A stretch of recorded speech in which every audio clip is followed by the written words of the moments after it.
জুলাই আগস্টে এবং দীর্ঘ 17 বছরে আন্দোলনে যারা শহীদ হয়েছে, আমি আল্লাহর কাছে ফরিয়াদ করি, আল্লাহ পাক যেন তাদেরকে জান্নাতুল ফেরদৌস নসিব করুন এবং শহীদি মর্যাদা দান করে।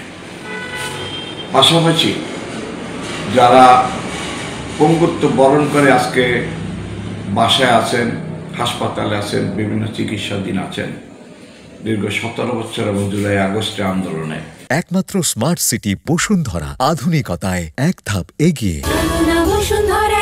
আল্লাহর কাছে ফরিয়াদ করি, আল্লাহ পাক যেন তাদেরকে স্বাভাবিক জীবন যাপন করার মতো তাদেরকে তৌফিক দান করে।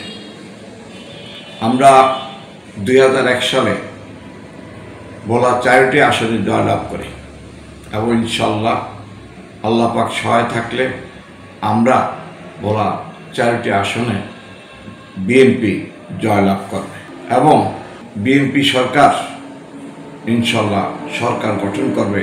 আমি অন্তর্বর্তীকালীন সরকারের কাছে উদাত্ত আহ্বান জানাই, জনগণের চাহিদা অনুযায়ী জনগণ যেটা দাবি করছে, দীর্ঘদিন পর্যন্ত ভোট দিতে পারে না, জনগণ যাতে একটা ভোট দিতে পারে এবং এই আগামী রমজানের আগে যাতে জাতীয় সংসদ নির্বাচন দেয়, সেটা আমরা এই অন্তর্বর্তীকালের সরকারকে শ্রদ্ধার সাথে অনুরোধ করছি এবং ইনশাল্লাহ বাংলাদেশ জাতীয়তাবাদী দল সুষ্ঠু নির্বাচন হলে জনগণের ভোটে, প্রত্যক্ষ ভোটে ইনশাল্লাহ আল্লাহর রহমতের সরকার গঠন করবে বলে আমি আশা করি। এই দীর্ঘ 17 বছর আন্দোলনে এই সুদূর লন্ডন থেকে তারেক রহমান আমাদের 3 নম্বর পর্যায়ে নেতা কর্মীদেরকে সাহস যোগাচ্ছেন এবং দলকে ঐক্যবদ্ধ রেখেছেন। তিনি এমনকি আমাদের মনপুরার প্রেসিডেন্ট সেক্রেটারির সাথেও তিনি প্রতিনিয়ত আলাপ করতেন, আমাদের সাথে তো আলাপ করতেনই, এবং মনপুরা একটা বিচ্ছিন্ন দ্বীপ, সেই দ্বীপের কথাটা আমরা বলেছি। ভোলা জেলা, ভোলা সদর সহ প্রত্যেকটা উপজেলা নেতা কর্মীর সাথে আমাদের ভারপ্রাপ্ত চেয়ারম্যান সাহেব আমাদের সাথে প্রতিনিয়ত যোগাযোগ করতেন, আন্দোলনটাকে কিভাবে বেগবান করা যায় এবং দলকে কিভাবে ঐক্যবদ্ধ সুসংগঠিত রাখা যায়। এবং জুলাই আগস্টে উনি যে দিক নির্দেশনা দিয়েছিল, উনি বলেছেন যে আপনারা পিছনে থেকে সমস্ত সহযোগিতা করেন।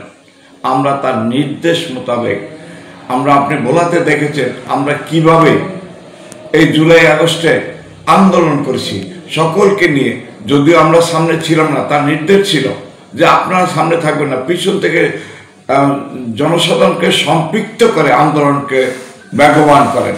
আমরা তার নির্দেশ মোতাবেক সেইভাবেই আমরা ভোলাতে আন্দোলনকে বেগবান করেছি এবং সফল হয়েছি। 4ই আগস্ট এই ফ্যাসিস্টবাদ সরকার দ্বিতীয়বারের মতো ভোলাতে গোলাগুলি করে সাধারণ জনতার উপরে গুলিগালাজ করেছিল। এই জনগণকে নিয়ে আমরা ঐক্যবদ্ধভাবে জেলা আওয়ামী লীগ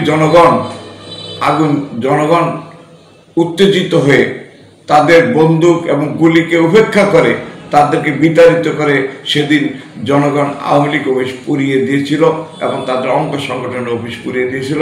সেদিন থেকে তারা এই ভোলা থেকে পালিয়ে গিয়েছিল।